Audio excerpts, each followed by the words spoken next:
இணைந்திருக்கின்றோம். வணக்கம் தமிழூடாக. சரி, இன்றைய நாளில் நாங்கள் என்ன விடயத்தை பற்றி பேச போகிறோம் என்றால், இந்த இளவயது மரணங்கள் பற்றி தான் கதைக்க போன்றோம். இளவயதில் ஏற்படுகின்ற மரணங்கள் எவ்வளவு தூரம் பாரதூரமானவை, இதை தடுப்பதற்கு எங்களிடம் வழிமுறைகள் இருந்தும் நாங்கள் தவறி விடுகின்றோம் என்கிற ஒரு கவலைக்குரிய ஒரு விடயம்தான் இன்றைய நாளில் பேசுபொருளாக எடுக்கப் போகிறோம். அதாவது இளம் மனைவிகளையும் இளம் மனைவியையும் பிஞ்சு குழந்தைகளையும் கைவிட்டு இன்று பலருடைய மரணங்கள் சம்பவித்துக் கொண்டிருக்கிறது. தினம்தோறும் நாங்கள் இந்த செய்திகளை படித்துக் கொண்டிருக்கிறோம். இன்றைய நாளிலும் படித்த ஒரு செய்தி மனதை தொட்டிருந்தது. அந்த வகையிலே 40 வயது மதிக்கத்தக்க ஒருவர் சொகுசு பேருந்தை மறித்த போது அதாவது சில்லுக்குள் அகப்பட்டு அவர் மரணமடைந்தார் என்கிற ஒரு செய்தி. 2 வயது பிஞ்சு பாலகன் இறந்திருக்கின்றார், தாய் கடுமையான சேதம் என்றவாறு விபத்துக்கள் தொடர்பான செய்திகளை எல்லாம் அறியக்கூடியதாக இருந்தது. ஆகவே இவையெல்லாம் உங்களுடைய சமூகத்திலே தடுக்கப்பட வேண்டிய மரணங்கள், நாமே வலிந்து உருவாக்க வேண்டிய மரணங்களாக உருவாகி இருக்கிறது. எத்தனையோ அவசரமான செயற்பாடுகளை நாங்கள் செய்து கொண்டிருக்கிறோம். அந்த அவசரமான செயற்பாடுகளில் எங்களுடைய அந்த அவசரத்தினுடைய அதி உச்சத்திலே மரணங்கள் தான் எங்களுக்கு பரிசுகளாக கிடைக்கிறது. நாங்கள் மரணத்தை வெறும் மரணமாக பார்க்க முடியாது. ஒரு குடும்பத்தினுடைய அந்த என்ன சொல்வது, அந்த குடும்பத்தினுடைய உணர்வு, அது ஒரு மரணம் நிகழ்கிறது என்றால், அது இளம் வயது மரணங்கள் நிகழ்கின்றது என்றால், அல்லது பிஞ்சு குழந்தைகளுடைய மரணங்கள் நிகழ்கின்றது என்றால், அந்த குடும்பத்திலே எத்தனையோ விதமான உணர்வுகள் வெளிப்படும். கவலை வரும், கோபம் வரும், வெறுப்பு வரும், இப்படி பல உணர்வுகள் அங்கே வெளிப்படும். யார் மீது வெறுப்பு வரும்? அது மரணத்துக்கு யார் காரணமோ அவர்கள் மீது வெறுப்பு வரும், கோபம் வரும். இப்படி நடந்து விட்டதே, என்னுடைய கணவனை என்னுடைய பிள்ளையை காக்க முடியவில்லை என்ற இறுக்கம் அந்த ஒரு விடயம் வரும். ஆகவே இவ்வாறு விரக்தி என்கிற நிலை, வாழ்க்கை மீது ஏனடா இனி நாங்கள் வாழ வேண்டும் என்கிற ஒரு எண்ணம் பெறும். இறந்தவர் மீண்டும் பெறுவாரா என்கிற ஏக்கம் பெறும். இப்படி நம்முடைய வாழ்க்கையிலே இந்த ஏக்கம், கோபம், விரக்தி மற்றும் வெறுப்பு என்கிற விடயங்கள் ஒரு மரணத்தின் பால் ஏற்பட்டு விடுகிறது. தவிர்க்க வேண்டிய மரணங்களை நாங்கள் விலை கொடுத்து வேண்டிக் கொண்டிருக்கிறோம் என்பது என்று பேசப்பட வேண்டிய ஒரு விடயம்.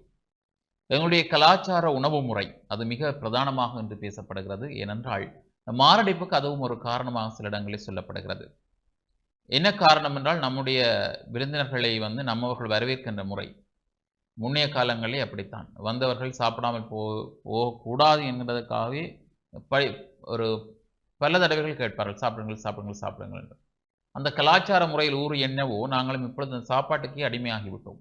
அதிலும் குறிப்பாக அந்த சோறு அதிகமாக இந்த தொற்றா நோய்கள் ஏற்படுகின்ற இடத்திலே நோய்களுக்கான மிக பிரதானமானது அரிசி சோறு தான் சொல்லப்படுகிறது. ஏனென்றால் அது நீரிழிவு நோயிலிருந்து, கொலஸ்ட்ரால் படிவதிலிருந்து, இதய வருத்தங்களிலிருந்து சகல நோய்களுக்கும் இந்த அதிகரித்த கோதுமை பண்டங்கள் அல்லது அதிகரித்த மாச்சத்துக்கள் காரணமாக அமைகிறது. அதிலே பிரதானது எங்களது புத்தரிசி சோறு என்று நாங்கள் பிரதானமாக சாப்பிடுகிறோம். ஆனால் சோறு என்கிற விடயம் என்று எங்களுக்கு ஆபத்தை தரக்கூடியதாக இருக்கிறது. அதை தான் நாங்கள் அடிப்படை உணவாக என்று பலரும் பார்க்கிறோம், பிரதான உணவாக.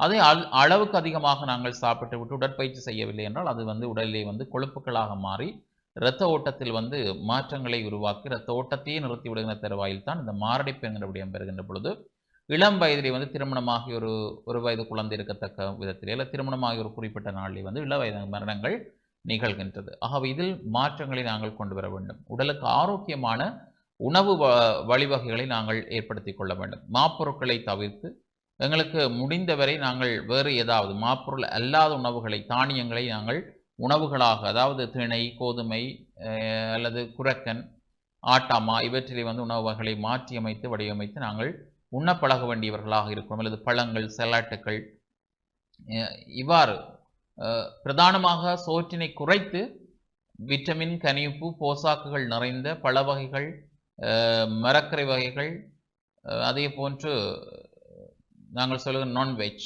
மரக்கரை அல்லாத வகைகளையும் நாங்கள் உட்கொள்கின்ற பொழுது பிரதானமாக உணவை நாங்கள் அதிலே பிரதானமாக சோறை குறைத்து கொண்டு வருவது மிக முக்கியம்.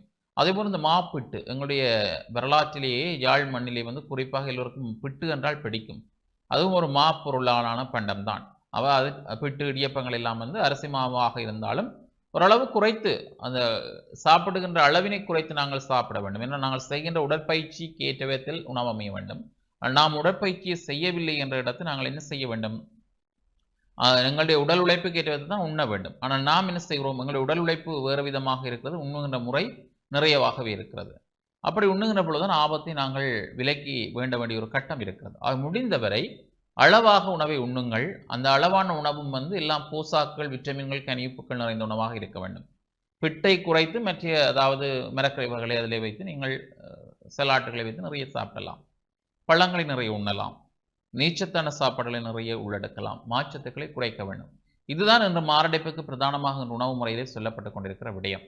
ஆகவே அந்த உயிரிழப்பை தடுக்க வேண்டும் என்றால் இதுதான் எங்களுடைய வழிமுறைகளாக வைத்தியர்கள் பரிந்துரைக்கிறார்கள். முடிந்தவரை உடற்பயிற்சி செய்யுங்கள். உணவுடன் மட்டுமல்லாமல் உடற்பயிற்சி. சாப்பிடுகின்ற சாப்பாடு எரிய வேண்டும், எரிக்கப்பட வேண்டும் உடலிலே. அப்பொழுதுதான் அதை கொழுப்புகளாக தேங்காது. அப்படி தேங்காமல் இருக்கின்ற பொழுது ஆரோக்கியமாக நாங்கள் வாழ முடியும் என்று வைத்தியர்கள் பரிந்துரைக்கிறார்கள். அடுத்து இந்த இள வயதிலே நாங்கள் ஈரல் நோய் என்கின்ற ஒரு விடயத்தை கேள்விப்படுகிறோம். ஈரல் நோய் காரணமாக இரத்த வாந்தியுடன் அனுமதிக்கப்படுகின்ற சிலர் திடீரென இறக்கின்ற ஒரு தருவாயை நாங்கள் அறிந்திருக்கிறோம். அது ஏன் ஈரல் நோய், ஏன் இரத்த வாந்தி என்கிற ஒரு கேள்வி வரலாம்.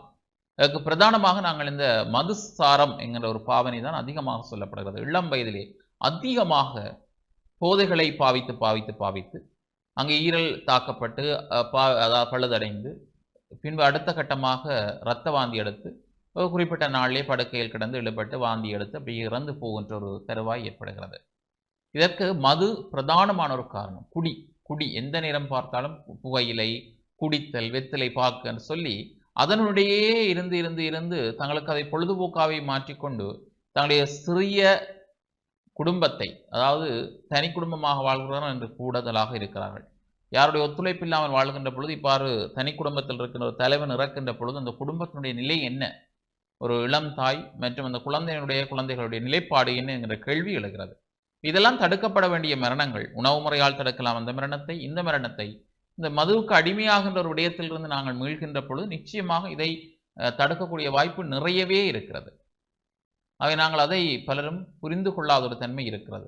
எப்பொழுது பார்த்தாலும் ஏதோ ஒரு வகையிலே நாங்கள் போதைகளுக்கோ அல்லது மதுவுக்கோ அல்லது புகையிலைகளுக்கோ அல்லது இன்னொரு விதத்திலே சொல்ல போனால் இந்த போதை பாக்குகளுக்கோ போதை ஊசிகளுக்கோ அடிமையாகப்பட்டு எங்களுடைய மரணம் சம்பவிக்கிறது.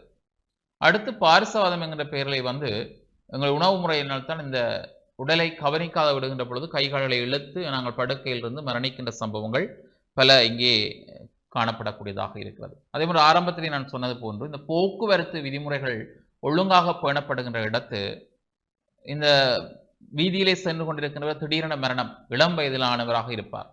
நான் ஆரம்பத்தில் சொன்னது 40 வயது ஒருவர் இழந்தார் என்றால் அந்த குடும்பத்தினுடைய நிலை என்ன, அந்த குடும்பத்தை யார் பார்ப்பது என்ற நிலை. ஆகவே போக்குவரத்து விதிமுறை ஒழுங்கு விதிகளிலே நாம் மிக மிக அவதானமாக இருக்க வேண்டியவர்களாக இருக்கிறோம். சாரதித்துவம் செய்கின்ற நானாக இருக்கலாம், என்னை எதிர்நோக்கி வருகின்ற வாகனங்களாக இருக்கலாம். நாம் சரியாக சென்றால் கூட அந்த விபத்துங்களை நோக்கி வருவதற்கான வாய்ப்பு நிறையவே அதிகம். நாங்கள் முடிந்தவரை அவதானமாக வீதியில் பயணிக்க வேண்டிய ஒரு விடயம் இருக்கிறது. எம்மை போன்றுதானே மற்றவன், அவனும் ஒரு குடும்பஸ்தன், அவனும் ஒரு குடும்பக்காரன் எண்ணம் எங்களுக்குள் இருந்தால் நாங்கள் எங்களை எப்படி சுயநலமாக நாங்கள் நன்றாக இருக்க வேண்டும் என்று எண்ணுகிறோமோ அதேபோல் மற்றவன் நன்றாக இருக்க வேண்டும் என்ற அந்த எண்ணம் வந்தால் அவன் பற்றியும் எங்களுக்கு ஒரு அக்கறை பெறும். ஆனால் வீதியில் செல்பவர்கள் எல்லாம் கண்மூடித்தனமான வாகனத்தை செலுத்துகையினால் விபத்துக்கள் இடம்பெறுவதை நாங்கள் அவதானிக்கக்கூடியதாக இருக்கிறது. இதனால் இளம் வயதிலே மரணம், பிஞ்சு குழந்தைகள் இறப்பு, வாலிப பருவத்திலே வயதுக்கு வந்த பிள்ளைகள், இளைஞர்கள் மரணம், இவ்வாறான கொடுமையான மரணங்களை நாங்கள் காதுகளிலே கேட்கின்ற பொழுது எவ்வளவு தூரம் மரண ஊலம் எங்களை வாட்டி வதைக்கும் என்று நீங்கள் நினைக்கிறீர்கள்? இந்த சமூகத்தில் இருக்கின்ற எங்களுடைய உறவுகளுடைய பிணைதல், உறவுகள் எவ்வளவு வருத்தப்படுவார்கள், அவருடைய எதிர்காலம் என்ன என்கிற ஒரு கேள்வி வரும்.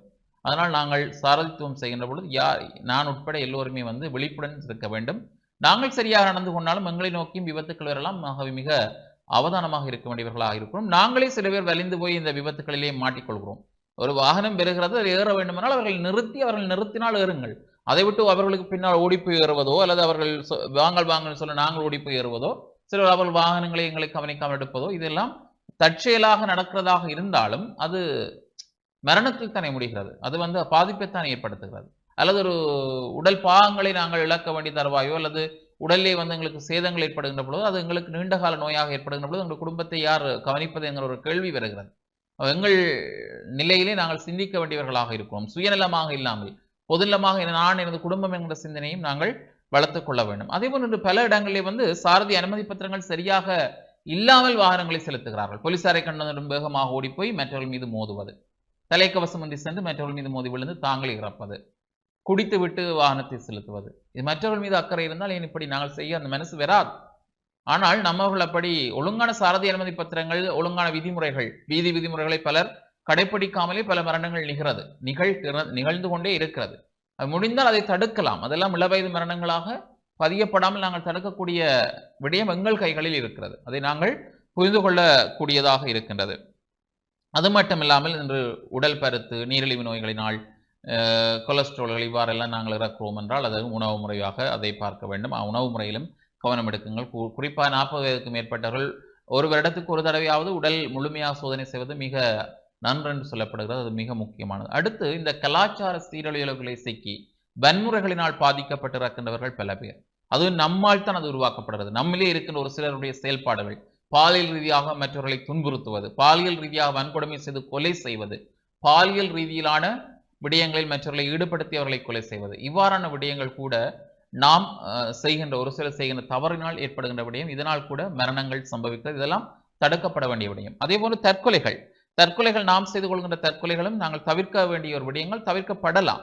அது நாங்களாக தான் உருவாக்குகிறோம். அந்த மரணங்கள் எல்லாம் இளவயது மரணங்களாக, இளம் வயதில் ஒரு தூக்கிட்டு தற்கொலை செய்கிறார் என்றால் அவர் மனம் நினைத்திருந்தால் அதை தடுத்திருக்க முடியும். அந்த மரணத்துக்கு அவர்தான் காரணம். அல்லது அவருடைய சார்ந்து சூழ்ந்திருக்கிறவர்கள் ஏதோ ஒரு காரணத்தால் அவரை தூண்டி அவர் இறக்க வாய்ப்பு இருக்கலாம். அவர் மற்றவர் பேசுவதாலேயோ அல்லது மற்றவர் திட்டுவதாலேயோ அல்லது பரீட்சையில் பாஸ்வில்லை என்று சொல்வதாலேயோ அல்லது ஒருவர் ஏளனம் செய்வதாலேயோ இன்னொருவர் இறப்பதற்கு வாய்ப்பு இருக்கிறது.